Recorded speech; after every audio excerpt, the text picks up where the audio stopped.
24 বৰ্ষৰ বুলি নহয়, আমাৰ এইখন পূজা জনজাতীয় ভাইসকলে কোনে কেতিয়া আৰম্ভ কৰিছিল এইটো সঠিক তথ্য গম নাপায়।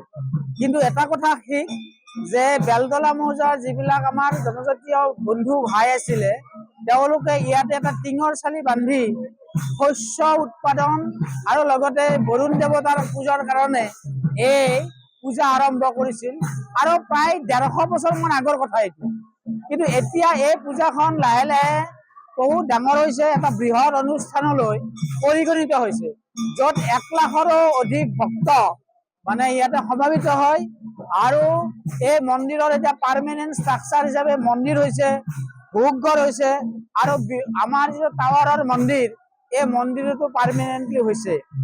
এই অনুষ্ঠানটোত এতিয়া আমাক oil India limited, Assam refining limited, steel authority of India আৰু বিভিন্ন সৰু বৰ প্ৰতিষ্ঠানে আমাক সহায় কৰি আছে, যাৰ কাৰণে আমি দুপে উন্নতি কৰি আহিছো।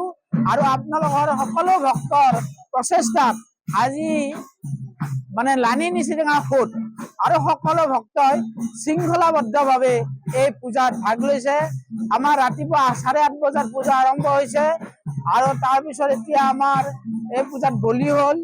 আৰু ইতিমধ্যে আমি আমাৰ পায়স আমি সকলো ভক্তৰ কাৰণে প্ৰদান কৰিছো।